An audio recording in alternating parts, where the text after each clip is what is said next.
Namaskar.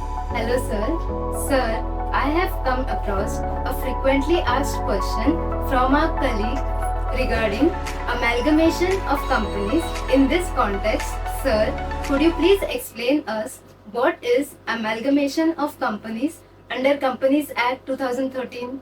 Sure. You see, the amalgamation of companies is governed by sections 230 to 232 of Companies Act 2013. It involves the merger or combination of two or more companies into one company. Section 230 deals with compromises or arrangements between a company and its creditors or members.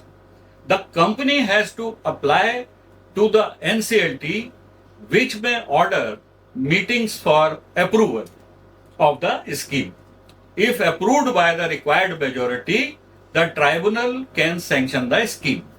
Section 231 gives the tribunal the power to supervise, enforce, or modify the scheme if necessary. Section 232 specifically deals with merger and amalgamations, outlining the procedure to prepare, approve, and implement the scheme with the approval of shareholders, creditors, and the NCLT. One more thing. In case of merger of a small companies or holding company and its wholly owned subsidiary company, regional director under section 233 is authorized to approve such mergers. So in case of small companies and holding and its wholly owned subsidiary companies, even registrar has been given power under section 233 to approve such schemes. So this is the position regarding merger and amalgamations. Okay, sir. Sir, can a foreign company amalgamate with an Indian company? Great question.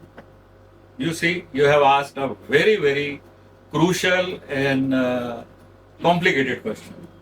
Anyhow, I'll tell you. I am happy you asked it.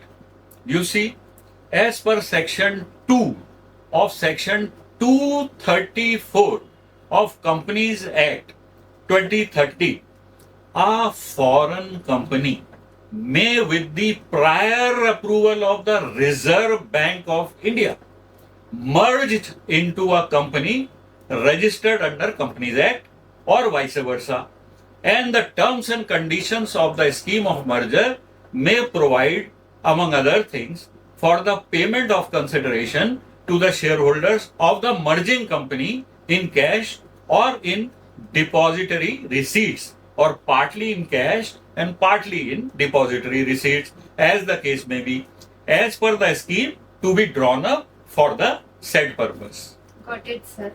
Sir, what happens to the listing status of a transferee company when a listed company merges with an unlisted company under section 232 of the Companies Act 2013? Very interesting question. You have asked very interesting question. You see, as per subclause A of clause H of subsection 3 of section 232 of Companies Act 2013, where the transferor company is a listed company and the transferee company is an unlisted company, the transferee company shall remain an unlisted company unless and until it becomes a listed company as per the provisions of applicable laws. Very well understood, sir. Sir, what actions does the tribunal take when a company under amalgamation scheme is unable to pay its debts? You are going very deep into this subject. I am very happy. You see, it's a very good question.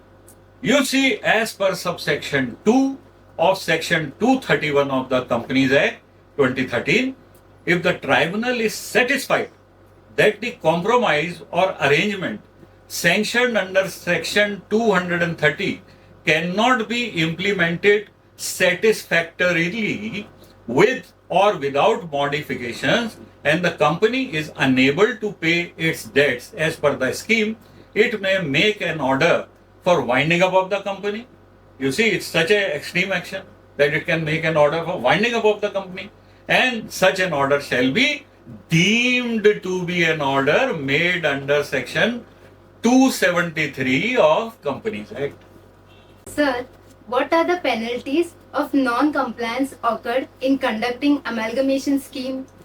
Again, a very good question.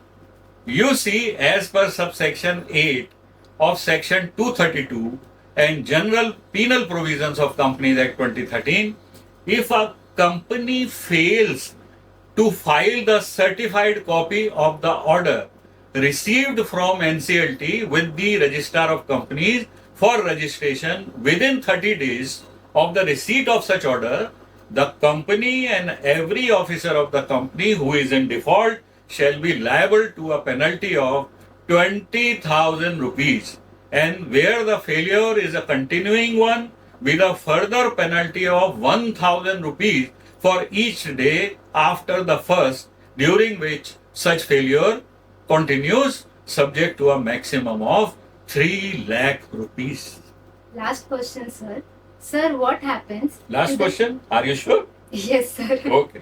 Sir, what happens to the employees of the amalgamating companies? Oh, you are concerned with the employees. Very good.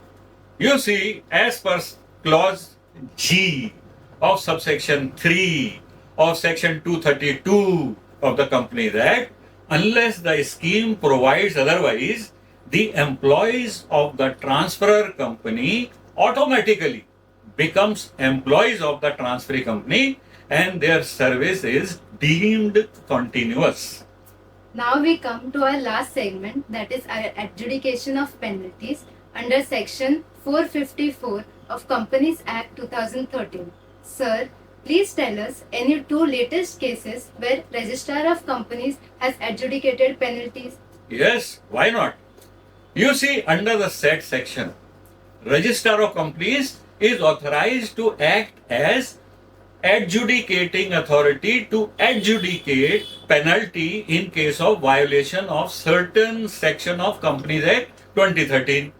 Regional director is authorized to act as appellate authority to hear and decide cases filed against the order of adjudication of penalty passed by Registrar of Companies.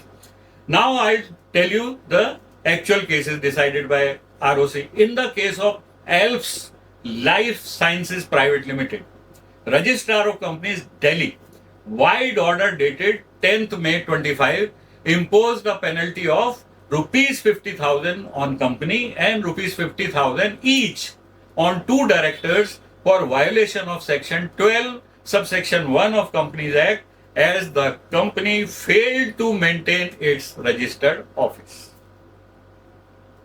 Second, in the case of Cornerstone Properties Private Limited, Regional Director Southeastern Region, wide order dated 17th March 25, after considering the facts of the case, rejected the appeal against the ROC order and ordered to pay the penalty of 25 lakhs imposed on the company and 4 directors in default for violation of section 203 of the Companies Act, that is relating to appointment of key managerial personnel.